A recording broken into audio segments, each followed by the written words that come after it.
Hello, welcome to Practically Magic. I am one of your hosts, Courtney Pearl. And Jaime Osbahr. We're here today in my favorite month, October, the witchy season. I've got my cloak on today because it was really cold last week. It's not as cold. I may take it off. I don't know. But my cloak. I just have to say, because we were talking before I pull a card, before we started recording, it feels like a no bones day. Do you know what a no bones day is? No. Okay, so I love telling people this.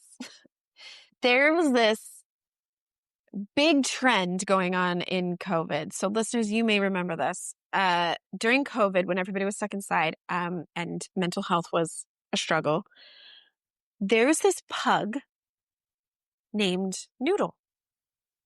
And Noodle was very old. And I believe his owner's name was Jonathan, had a TikTok or an Instagram account. And he would bring Noodle up every day in his little bed, just like Vinny has a little bed. And he would stand him up. And if Noodle stayed up, it was a bones day. Mm. But if he flopped back down onto his bed and went back to sleep, it was a no bones day. Wow. And I'm not kidding you. The world was watching Noodle for their own mental health every day. Because what bones and no bones meant was like a bones day is like, all right, today's the day to kill it. Get out there, do your best, put in a lot of effort, make it happen today. But if it was a no bones day, it was like permission to just half-ass it.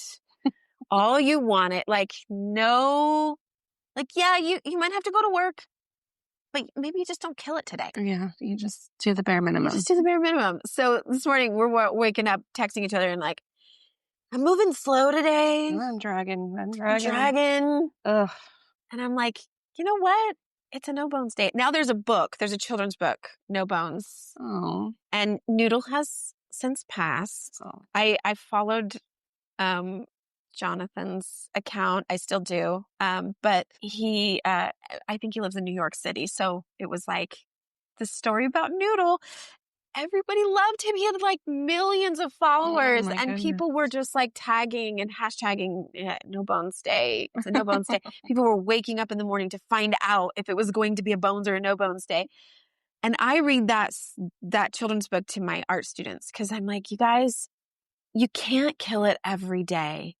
And you can't expect perfection or even excellence every day. And I feel like you and I, maybe just, we've been really trying to kill it. There's been a lot going on. Yeah.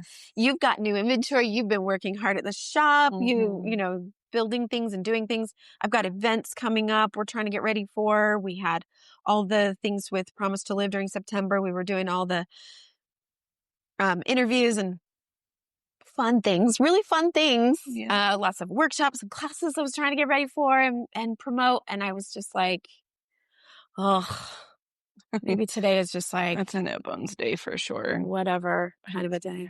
Did I not? Yeah. Well, that's not going to do much. So. Yeah. Like that little crack's gonna. Maybe get some air going, but with him on my lap. Warm, buddy. A little heat pack sitting Yeah, on your honestly lap there. It's a no bones day for Vinny too. Yeah. Well, that's every day for Vinny. Oh, to be Vinny. I know. Sometimes when I was a kid, I used to look at my cats, my pet cats, and be like, I wish I was them. Oh, me too. They just do whatever they want. They just like lounge around, sleep. And then the only thing was, I would say is, but I don't want to lick my own butt. So. I know. I don't want that to have to be part of my daily routine. My mom used to say, well, they don't have any freedom. They're owned. They have to stay and eat only when their owner tells them and things like that. And I was like, that sounds great for me. I don't have to plan dinner. I'm good. That sounds awesome. You put my food out, I eat it, and then I go back to sleep. We're good. We're good. I have for our card today the spellcasting oracle deck. And normally, because this is a really great deck, it just has kind of one word for each card. It's a really great one I bring with me when I read tarot because sometimes people are like, I don't have a question. I don't really know what to ask. And I will pull this out and do like a pre-pull and do, here's what we're pulling cards for first. And then we'll pull the cards in the tarot. But I pulled this card today. Oh, that's lovely. I love that, actually. I'm going to show it on the video. So those of you who are just listening to audio, you got to go over to YouTube and watch the video and see what card it is and what it looks like. It's the card of peace.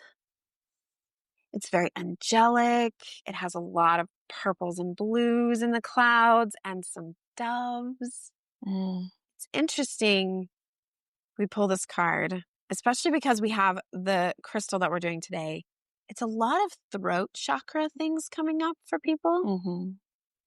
And I was just at the Wild Heart Horse Sanctuary on Sunday. We're doing a healing through art up there. You might have remembered the episode we talked about going up there and doing the sound bath with the horses the day that Durango died, which Sonia listened to that episode a couple of times. She said it was just lovely that we talked about Durango.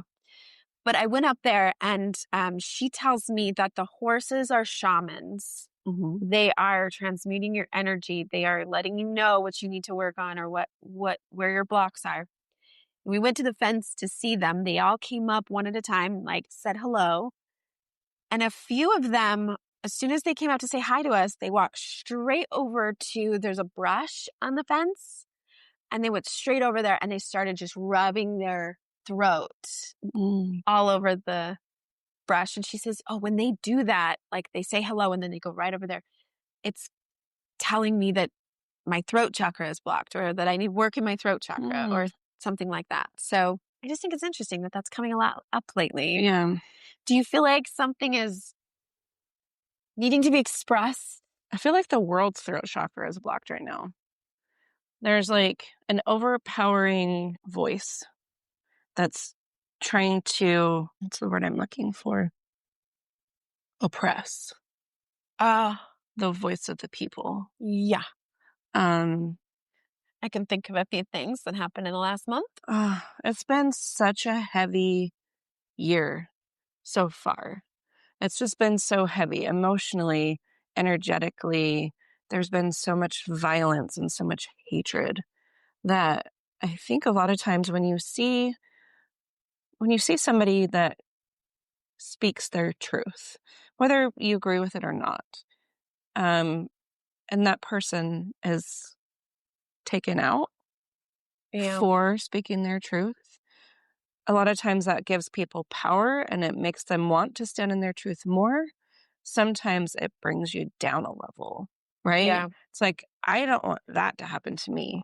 Yeah. So if I'm going to be out there and I'm going to be speaking my truth, I also want to feel safe. Yes. So I think a lot of times that puts us in our throat chakra of how safe and supported do we feel in speaking our truth. Yeah. It's interesting you say that now. I'm just thinking about how when I saw the horses, letting me know my throat chakra is blocked, I was like, what does that mean? What could that be about for me? I was thinking it was my frustration and needing to express that owning a business is so hard and that you work so hard for things that sometimes produce no results whatsoever. And we do this work because we care about healing and we care about the message we have for the world. We also want to feel like we deserve to make a living at it and deserve to have that energetic exchange of like, I'm taken care of financially as well. I don't think there's anything wrong with that. I think there's ethical standards to whether you make money doing it or not. But I don't think there's anything wrong with being, this is my profession. I work really hard at what I do and deserve to support my family doing it. And so I've been frustrated because there's classes, there's workshops and things that I just work so hard at. And sometimes they're successful. Sometimes I get some people that come or show up or an event. And sometimes more often than not, nobody comes. You're like, okay, I did all that work. Didn't didn't sell a single ticket to it or, whatever. So it can be discouraging. It feels like 2 steps forward, 1 step back. Yeah. 2 steps forward, 2 steps back. Yeah. you're just constantly like, okay, when do I get to the point where I feel like I've made it enough that I don't have to work this hard at Right. marketing or promoting my stuff? I just get to be like, hey, I offer something really meaningful, something I think is valuable, and then that is reciprocated. Right.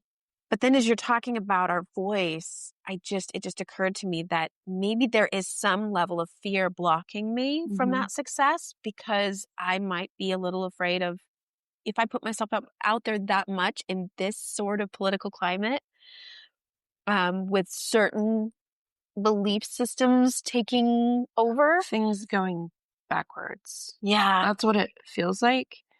You know, and I'm seeing more about like the witches of Salem and hearing more stories about the patriarchy and how they rose and oppressed the women and where we stood and all of that. And it comes full circle, right? You think about that and you think, if I step up into that and I really take myself to that level, what dangers does that expose me to? Yeah.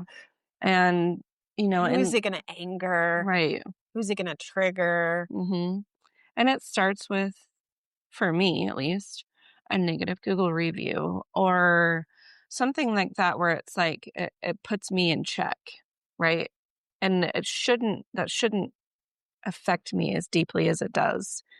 I pay attention to those. I get notification, hey, so-and-so left you a Google review, whether it's 1 star, 5 star, however many stars. And I look at that and I take it very personally, because this is my business. This is what I do. This is what I spend my time doing, thinking about, dreaming about, working on. Yeah. So for someone to just step in and go, yeah, I don't like it. Yeah. Well, why not? Yeah. What can I do differently? So hard. Yeah. And so learning that I'm not for everybody. Yeah. My business is not for everybody. And there are metaphysical shops all over the country being targeted and attacked. I mean, I've seen stories of, there being altercations, like physical altercations with shop owners. This crystal shop that we find ourselves in right now, it's very, you have a way of making it very open-ended. It's not like you come in here and you go, oh, this is a pagan space. Yeah. This feels like a space that all are welcome, and anyone's allowed to come in and resonate with what they are drawn to. Right. Yeah. So I think that's really lovely. But it does put that fear in, like, what are people going to think? Right. How are they going to perceive this? And there's always going to be something. No matter what I do, there's always going to be something that's going to upset people. Like in the month of June, I was hanging a pride flag in my window. It was twofold, right? 1, to support Pride Month. 2, to block the sun from coming in and from that angle. It was like, it worked both ways. Yeah. And I had someone leave a 1 star Google review. They didn't even come into my store. Yeah. They were so basing it offended. off of your They were so offended support. by the pride flag hanging in my window. And you know what? I take pride. I take pride in that 1 star review, because if that offended you and you couldn't even approach my shop and come in, then you're not my person. And thank you. And I created a post about it. I posted on TikTok. I posted on Instagram, and the love and support that came back, not just for me, but for the Pride community, that meant a lot to me, and it fueled my fire. So it's kind of like what we were talking about. When someone tries to dampen your voice and tries to bring you down, you can do 2 things at that point. You can allow it to take you down, and you can go, oh, yeah, I'm going to step back. I don't know that I'm that strong in this opinion that I have. Or you can say, nope, you're not going to do this to me, and I'm not going to allow it to happen, because that for me wasn't just about me, and it wasn't just about my shop. It was about a community of people that I love and support, that I am an ally for. Yeah. So you weren't just attacking me, and you weren't just attacking my business. You were also showing that you don't support a group of people that I do. So that was all around you, everywhere. Yeah. It's frustrating. So for me, that fueled my fire, and it made me stand stronger in that part of who I am. Good. So it's very interesting the way that the throat chakra works, and I get it a lot too. I think other than protection, I get a lot of people that are like, they don't know it, and they start walking through the shop, and they start gravitating toward blue crystals. And they keep picking up the blue crystals and asking me about the blue crystals. And I find myself saying, do you feel like maybe you're struggling in your communication? Mm-hmm. And I think a lot of times when you say that to someone, they think, oh no, I speak my voice all the time, right? I'm okay doing that. Well, how do you feel about understanding other people's voices? Yeah, because it's also connected to the ears. Mm-hmm. Ears, throat, mouth. Communication goes in many, many directions. It's not just from you to others. It's also what others are trying to communicate to you. Yeah. On a deeper level, it's what you're communicating to yourself, your inner voice. Yeah. So I try to have that conversation with people too. And it gets people start to go, oh, yeah, I can see that. You know what I mean? And then they start to kind of open up a little bit, and we converse, and, they're blue crystals, and we're going to talk about Lapis Lazuli.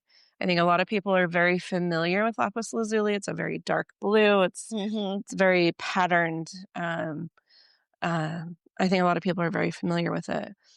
It's a very deep blue. So depending on how much you need that push, to speak your voice, or maybe even understand someone else's voice. When we've talked about some lighter blue crystals too, but I love when I use it for the throat chakra, but I know it can also be, because the darker blue and the indigo blue is the third eye, the brow, which is intuition, tapping into that. And we're talking about this month, October is about, our theme is mythic seekers, those that are out there looking for those maybe metaphysical answers to things that, you can go to a doctor. You can go to a therapist. You can go to a plumber for all of the things that you need in those areas. But there is also this metaphysical space, a spiritual space where healing and need is met. So I love that this crystal can be used for both. I particularly have used it for the throat myself more often. That's what I use it for too. More of what resonates for me in the third eye is like deeper purples, like a deep amethyst, indigo, lepidolite, like a purple fluorite, things like that.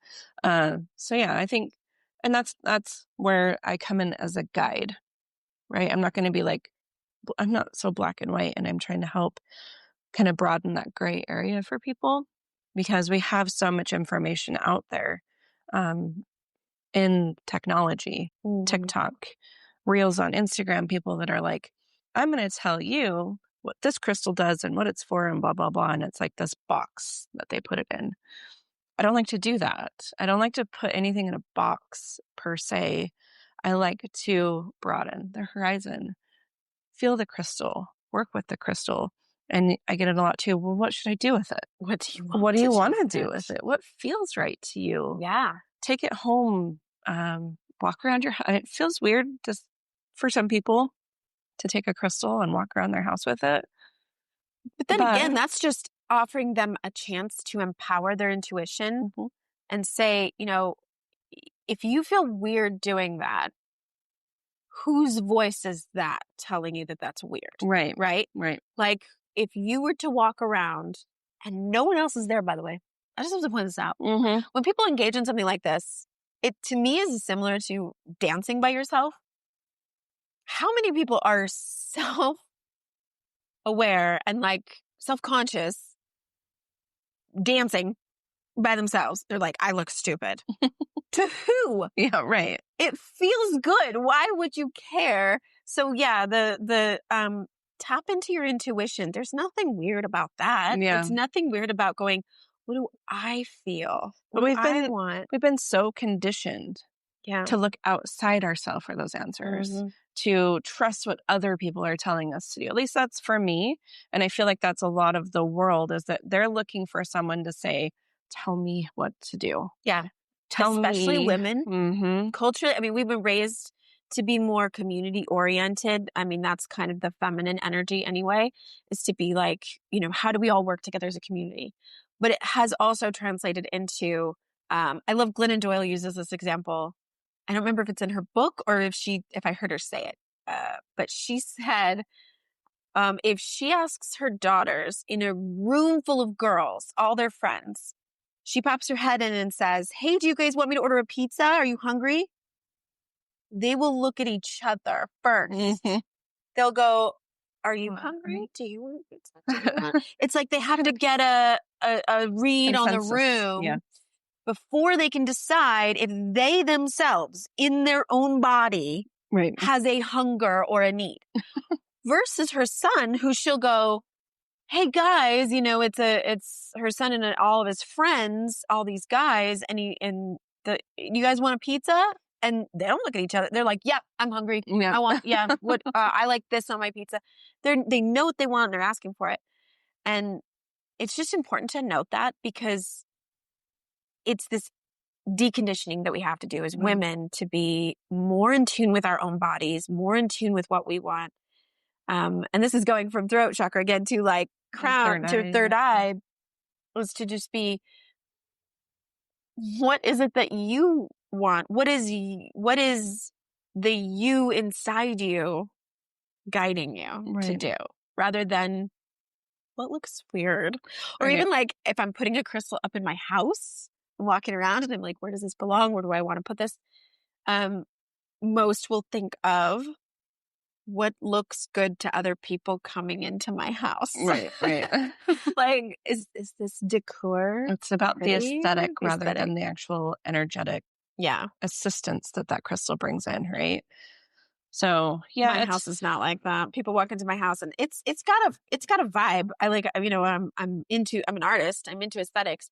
But you can tell when you go into my house that it's not, things aren't placed where they're placed because of aesthetics or decor. It's like, wow, you've just got shit hanging all over the place. Stuff everywhere. Branch hanging from this hook on the wall. Why do you have that?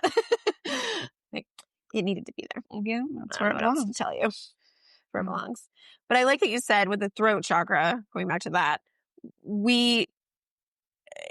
it's not always just I'm having trouble expressing myself with words or, you know, in my throat. It can also be, where am I blocked in expressing myself to the world in whatever way that comes, with my career or with my, just how I present myself to the world. Mm-hmm.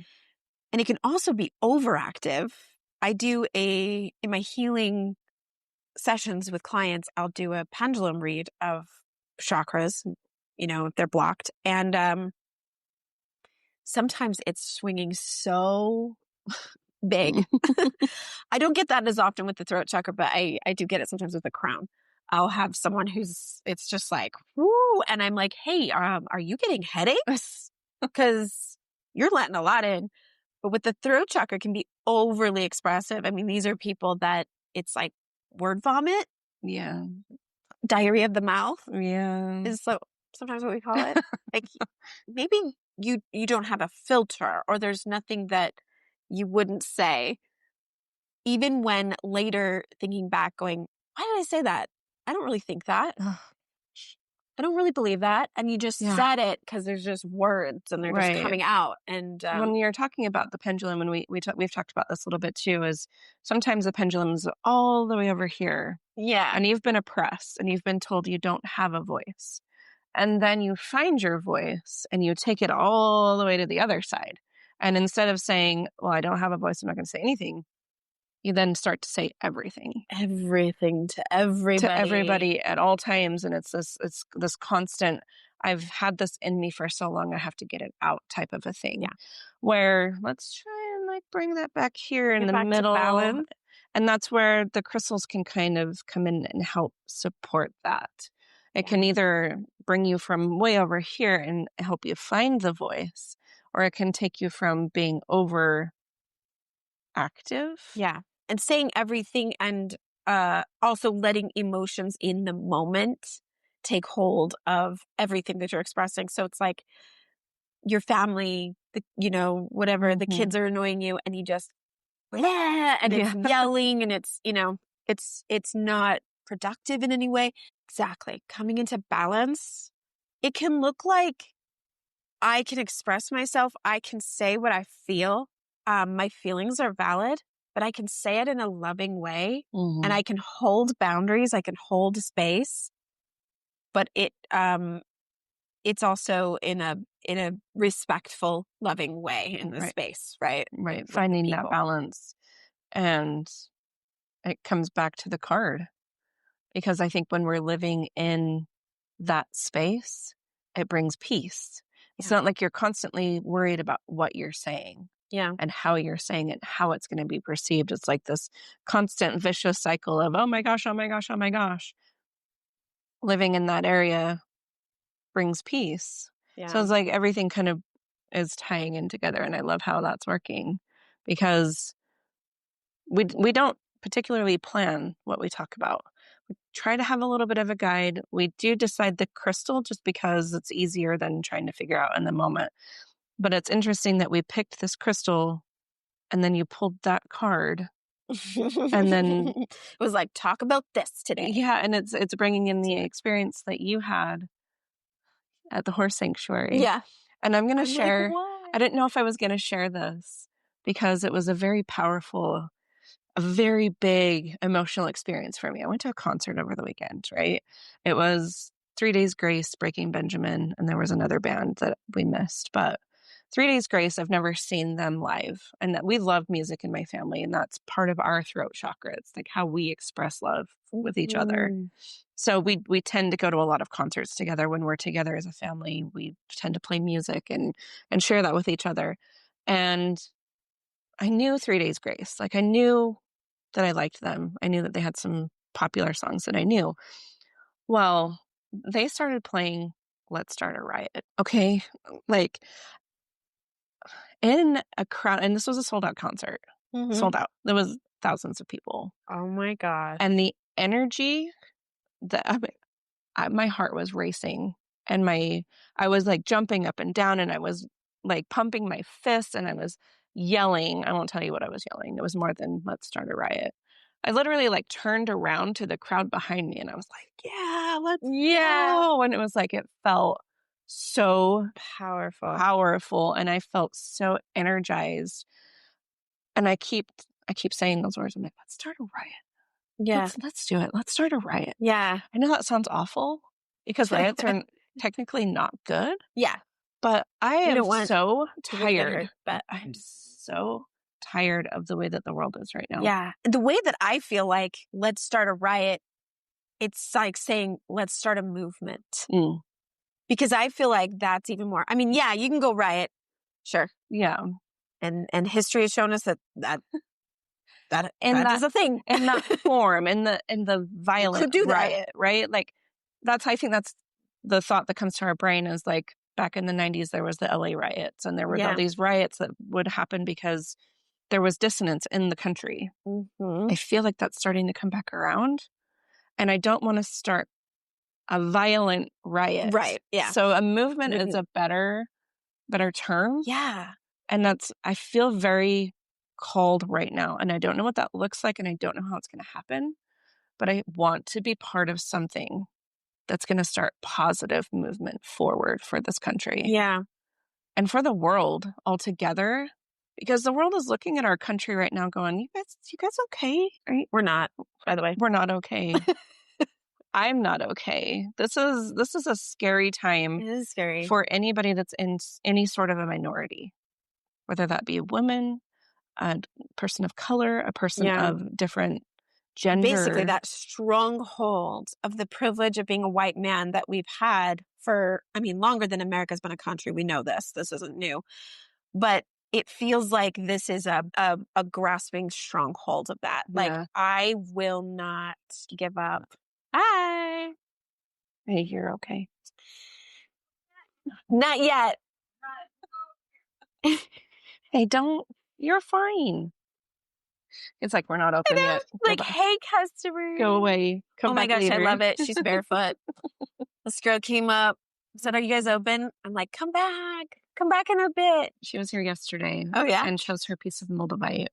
Ooh. And she's coming back today to get it. So no wonder. So yeah, she's like, she's ready. And I kind of wondered if she would show up early or if she would show up at all. You know what I mean? That was kind of that. I don't know what's going to happen, but yeah. So she's an intuitive lady with shout out to those intuitive customers. Yeah. I'm leading this in. So there was something I was going to say.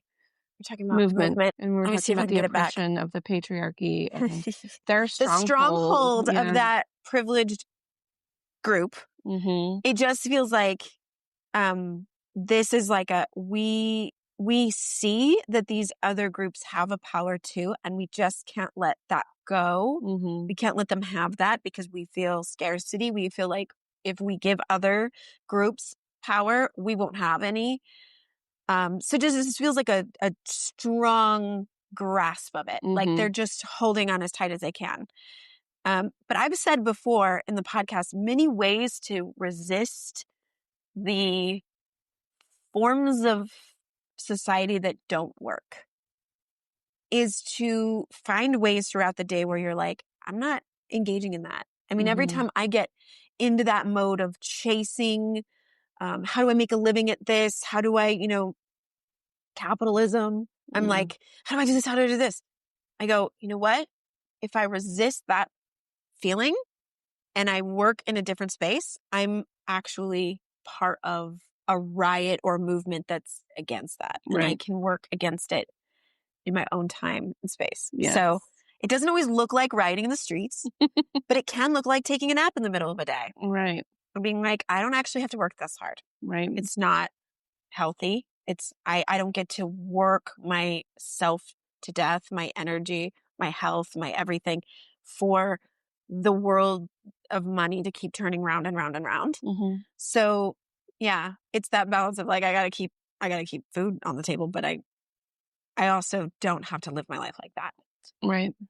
There's your inner dialogue that we were talking about that, right? Of what are we telling ourselves? What's the story we're telling ourselves? Where's our power and communication within ourselves? And believe me, this has been a whole change for me of I no longer want to live in shame. Everything I do is questioned, and everything I do, I should have done differently. I'm so tired of that. Oh my gosh. And I'm so, where has it got me? Nowhere. So trying to decondition the thought processes and the way that I talk to myself, the way I perceive myself, because then I started to learn that the way I perceive myself is the way others are then perceiving me. Do I want to be perceived as a person who's constantly making mistakes and always apologizing for even just existing? Or would I rather say, hey, guess what? I'm human. I make mistakes and I want to do better. So please help me do better. Call me out on it. Yeah. Hold me accountable. Yeah. Transparency. I mean, it's interesting. Yeah. Thinking about that. Like as a child, I think I was holding so much shame that when I entered my teenage and early adult years, any little criticism, anything felt devastating. Yep. I mean, it was, let's be honest, really hard for my husband. He was like, I can't say anything because I would like fall apart. I'd be like, what? You hate me. It was hard. So it's just interesting now in like looking at the growth of like, I would so rather know what a person thinks of me so that there's full transparency and I can be like, oh, okay, I know where we stand. I know where that is. I'd rather know, even if it's not ideal, not favorable, or it's uncomfortable, to be like, okay, now I know where I stand with you. Then have somebody just to my face act like everything's fine and everything's good and they love me. And that's not the case. Like they're like, I don't like the way Courtney does this. And I don't like when Courtney did that or whatever. I'm like, just tell me. Yeah. I would rather know so that either I can correct how I'm coming across if I want to correct that. Or if I go, oh, that's just me. I don't feel like that needs to be corrected. And I'm sorry that offended you. And move on, right? I'm not for everybody. Yeah. And that's hard. That's hard to come, the realization to come to. Because I think want to be for everybody. Yeah, that's I'm how like, I used to think too. Why wouldn't they love me? I'm great. I'm kind. I'm kind to everybody. You can be really nice this is what I found out when I was a teenager. You can be so nice to everyone and think, well, how can anyone possibly hate that? Yeah. Nice to everyone. And there are people who hate you. Yeah. Because they're like, for being how can you be so nice? really nice? Yeah. They're like, she's desperate. She, they'll think whatever they think, right? They're like, oh, she's so annoying because she's so nice and she's just desperate for friends. And, they can see it however they see it. So I had to learn that lesson. Yeah. Yeah, I don't know if that was everything I was thinking about. Like, my concentration was broken, but I was like, there was something else there that I was going to say. Yeah. No, it makes sense. It'll come to me. And it just comes full circle of, that the thought that I've seen online and things like that is other people's opinions have nothing to do with me. Yep. Or other people's opinions of me have nothing to do with me.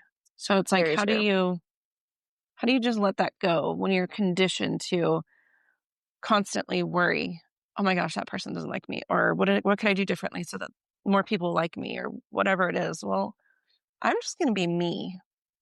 And if you like me, cool, we can be friends. Yeah. And if you don't, cool.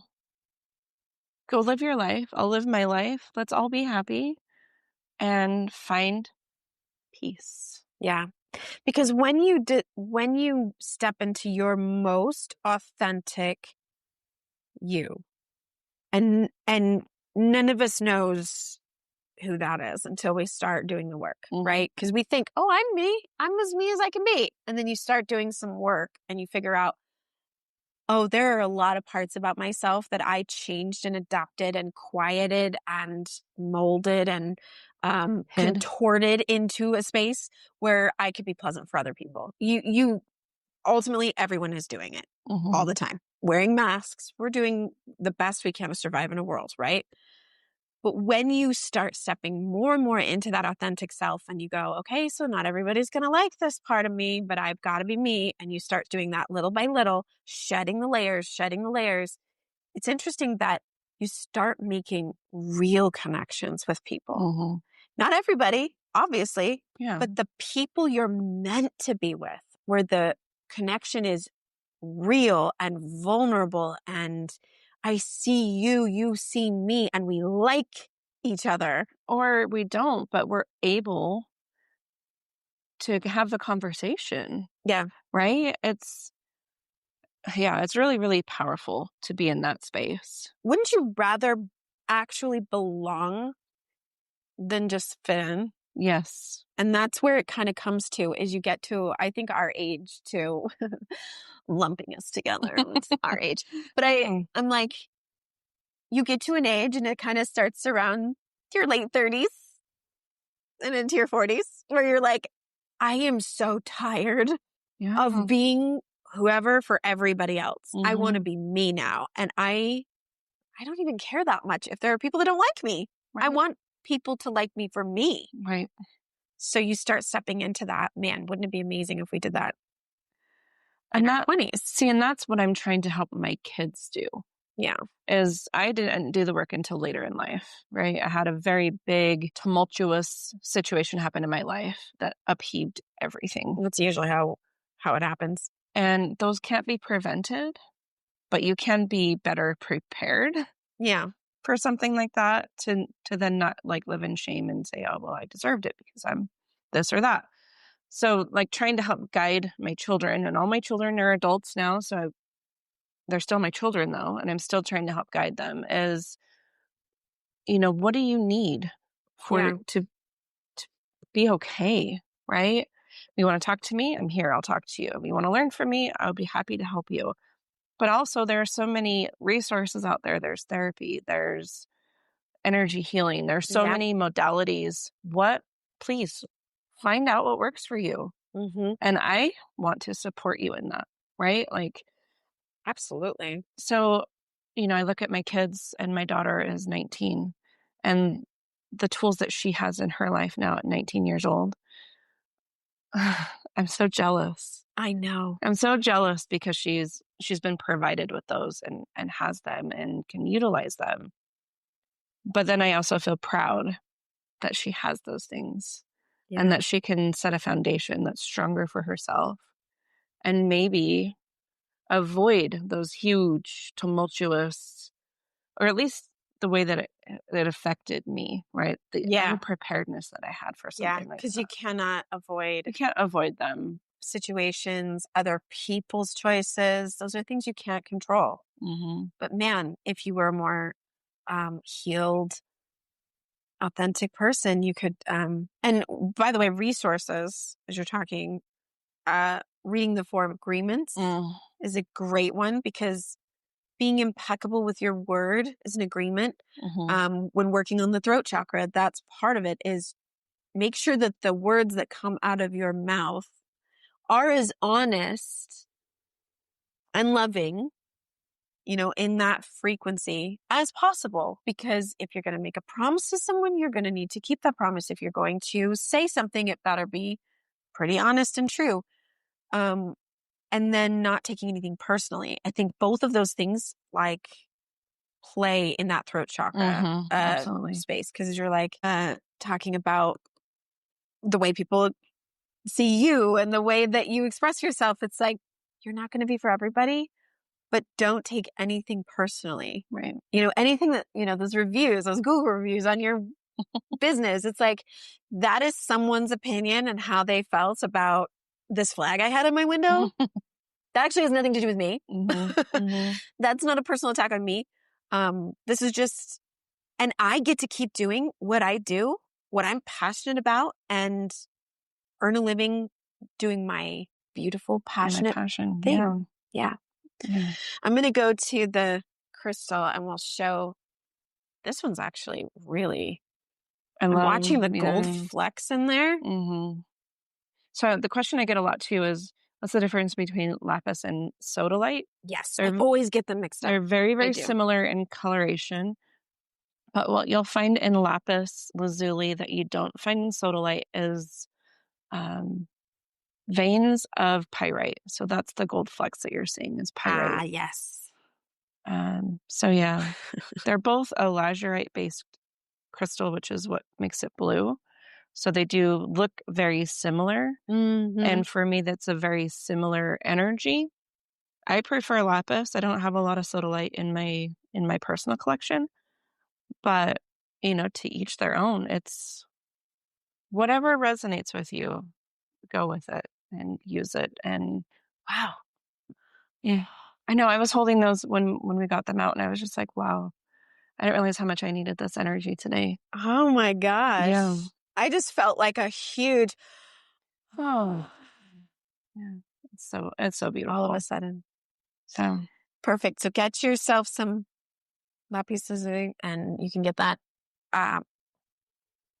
If you can get it in a jewelry, put it around your neck, hold it there. That would be fantastic. Oh, I was going to say something about it. Let me see if I got, the world's oldest gemstone mines were Lapis Lazuli from 700 BC in what's now present day Afghanistan. I thought that was interesting. I was doing some research on it, and I was like, ooh, oldest gemstone mines on the earth are Lapis Lazuli. And they used to use Lapis Lazuli. They used to crush it up and create paint with it. Oh. Yeah. So the old, really, really old illustration for the Bible, they would use Lapis Lazuli to bring the blue in. Even there? Yeah. So yeah, it's a very ancient, very rooted, you know what I mean? It just is, it goes so far back. And you do find the most beautiful, vibrant blues in the Lapis Lazuli out of Afghanistan. So I love that you said that. It just is really, really cool. I love it. So yeah, if you want to get yourself some Lapis Lazuli here at the Rising Moon Mineral Shop in Riverton, Utah by the Cinemark Theater in Mountain View Village, risingmoonminerals.com. I ship everywhere. If you want to message me, we can do a video call. We can shop. I would love to do that. Yeah. She's all decked out for Halloween too. Some beautiful little skulls and some ghosts and some pumpkins. And so check me out. How cute. On Instagram, Rising Moon Minerals, or TikTok. I'm there. there too. So I'm all over the place. You should be able to find me. Just Just get Rising Moon Minerals and she's there. She pops up. It's amazing. And I am Prism Healing. So if you're looking for a session that you would like to do some energy healing, I can do that also from all over the world. I do it over Zoom. I booked mine for next week. Yeah. And let's see what else. I do card readings. I've been doing card readings on TikTok live every Monday. If you want to hit that up. I did not do it this Monday. We had a scheduling conflict at my house, getting kids to their various things. And I was like, it's just not going to work out today. Yeah. But usually on Mondays, I'm reading cards on TikTok and hopefully soon be doing some lives on our YouTube channel for Practically Magic. So if you haven't already, please make sure that you like and subscribe, follow, share episodes if there's something in particular here at Practically Magic that you thought was amazing, wise. Maybe we said something, I don't know what it would have been, but something that resonated with you, and you can send that to a friend. Please do that. It helps us to be able to create more content for you. So I want to thank our sponsors. Ride the Wave Media is the podcast company that produces this podcast for us. Could not do this without them. I don't know how to run any of the behind the scenes, anything. I don't know how to edit, produce, release any of it. So if you're looking to start a podcast, I highly recommend doing it with Ride the Wave Media. And the Sunshine Community. Thank you for being a community, helping support women. And that's all for today. So go make magic, witches and wizards.